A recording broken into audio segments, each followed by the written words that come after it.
Putin tem falado que o mundo monopolar, uma única potência mundial, é um modelo ultrapassado. Mas qual seria a alternativa? Esse é o Visão Libertária, sua fonte de informações descentralizadas e distribuídas. Putin já falou nesse tema diversas vezes, sendo a última vez delas no Fórum Econômico de São Petersburgo, há poucos dias atrás. Aliás, o Fórum Econômico de São Petersburgo surgiu justamente dessa visão, como um polo concorrente ao Fórum Econômico de Davos, na Suíça. Lógico, um concorrente bem menos disputado. Nos anos anteriores, alguns líderes europeus chegaram a frequentar o evento. Mas, depois da invasão da Ucrânia, o único convidado verdadeiramente internacional foi o governo do Talibã do Afeganistão. Fora isso, só estados que já são vassalos da Rússia mesmo, como o Cazaquistão, Belarus e outros. E, diga-se de passagem, mesmo o Talibã, mesmo o presidente do Cazaquistão, deixou claro que não reconhece os estados separatistas de Donbás, ou seja, mesmo quem se sujeitou a ir a esse encontro não está assim tão alinhado com Putin. Mas esse evento faz parte do sonho do Putin de um mundo multipolar. A ideia proposta por Putin é simples e não deixa de ter alguma lógica. O mundo se beneficiaria de haver mais de um centro de poder no mundo. Hoje, a economia mundial e a maior parte das relações de força é comandada pelos Estados Unidos. Os Estados Unidos concentram um poder econômico e militar desproporcional, muito maior do que o resto do mundo, podendo fazer o papel de polícia do mundo. O problema é que isso acaba prejudicando alguns países, particularmente os Estados Unidos, por óbvio, evitam que países se tornem tão fortes quanto ou mais fortes que os próprios Estados Unidos. E esse controle, na visão do Putin, é ruim para o mundo. Seria muito melhor um mundo multipolarizado, em que vários países tivessem esferas de influência econômica, sem que nenhum deles tivesse a supremacia absoluta. E, de um ponto de vista puramente teórico, eu concordo. Você ter uma descentralização é melhor do que uma centralização sempre. De fato, um mundo que não tivesse uma única superpotência, mas várias potências em equilíbrio, seria bem melhor do que esse mundo que temos hoje, em que temos apenas uma superpotência hegemônica. Embora que, para o problema geral da liberdade dos indivíduos, isso faça pouca diferença. O fato é que muito mais importante que a relação entre países é a relação entre indivíduos. Indivíduos, de fato, são quem enriquecem os países onde vivem. Ao ignorar esse ponto fundamental, Putin incorre em um erro. O erro de Putin é que ele pretende se impor pela força, como um desses polos alternativos, uma dessas potências alternativas. De fato, a própria China também é claramente candidata a ser um novo polo ou uma nova potência mundial. Essa, inclusive, é a ideia principal de Putin, que a Rússia e a China irão levar o mundo ao multipolarismo econômico, com os Estados Unidos tendo que aceitar isso ou morrer totalmente. O problema dessa história é a forma como a Rússia, e segundo a Rússia também a China, pretendem alcançar esse status, pela força, impondo respeito com um exército supostamente muito forte e uma vontade que beira a psicopatia. Temos muitas armas e somos loucos o suficiente para usá-las, parece ser o recado do Putin. Ele esquece que esse tipo de ameaça pode funcionar bem em uma máfia que briga em um quarteirão de uma cidade, mas em uma escala maior isso pega muito mal. No mundo globalizado, violência acaba sendo cara demais para ser útil economicamente. E podemos perceber isso facilmente, porque essa não é a forma como superpotências são estabelecidas. A Holanda era uma grande superpotência no século XVIII, porque inventou o conceito de sociedade anônima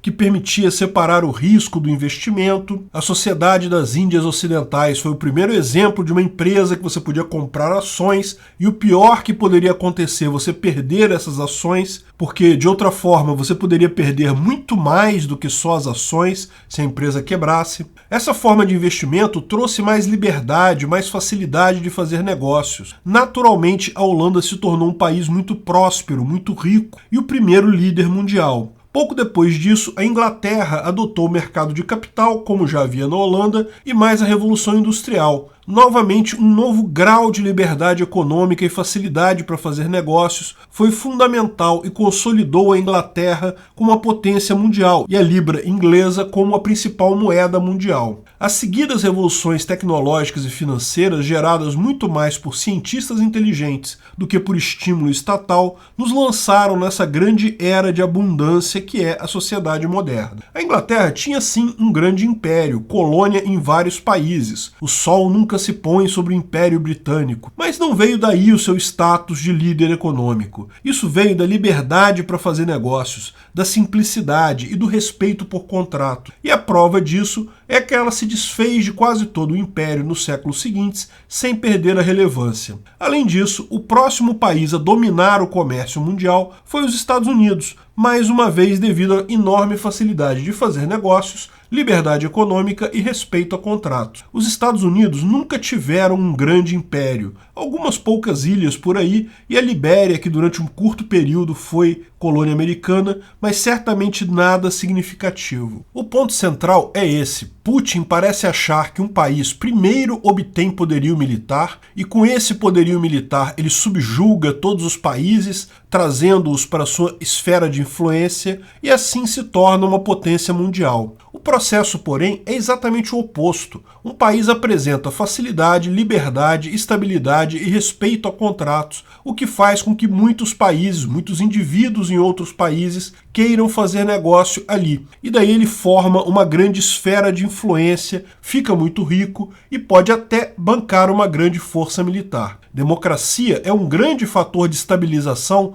porque evita que um ditador se perpetue por muito tempo. Foi exatamente assim que aconteceu com Holanda, Inglaterra e Estados Unidos. Putin parece acreditar na mentira divulgada na época da Guerra Fria de que o mundo tinha duas superpotências igualmente importantes. Não, esse era apenas o discurso soviético. A União Soviética e seus países satélites não chegavam nem perto da riqueza dos Estados Unidos e os seus países satélites. Os satélites soviéticos só se mantinham por influência de Moscou pela força, o que é algo totalmente antieconômico. O uso da força é muito mais caro do que o mero convencimento. A União Soviética mantinha sua esfera de influência meramente com o uso da força. Os Estados Unidos, embora usassem a força eventualmente, usavam muito mais o próprio convencimento. E a prova disso foi a própria queda da União Soviética. Lógico que uma superpotência projeta sua força militar e muitos países acabam por obedecer a essa potência central por receio de comprar uma guerra.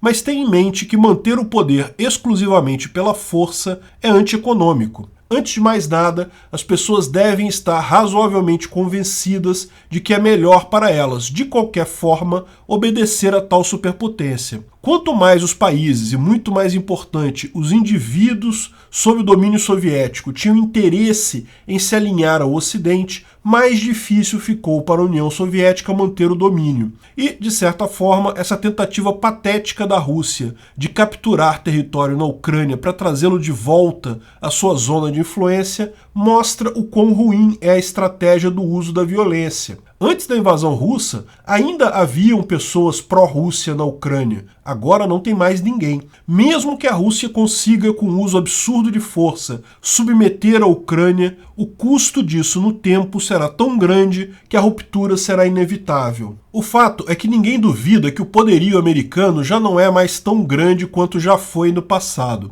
E pela história é só natural que toda potência um dia chegue ao fim. Mas eu acho prematuro dizer que os Estados Unidos vão desmoronar amanhã ou muito em breve. Mas o mais absurdo ainda é achar que a Rússia ou a China poderiam tomar o lugar dos Estados Unidos. Nesse momento, eu apostaria mais em estados descentralizados, empresas que garantem segurança de indivíduos, independente de onde eles estão fisicamente. O poder militar sempre acompanha a economia, e a economia sempre acompanha a liberdade, a simplicidade e o respeito a contratos. Acho mais provável um mundo multipolarizado com empresas de segurança privadas do que com ditaduras como a Rússia e a China.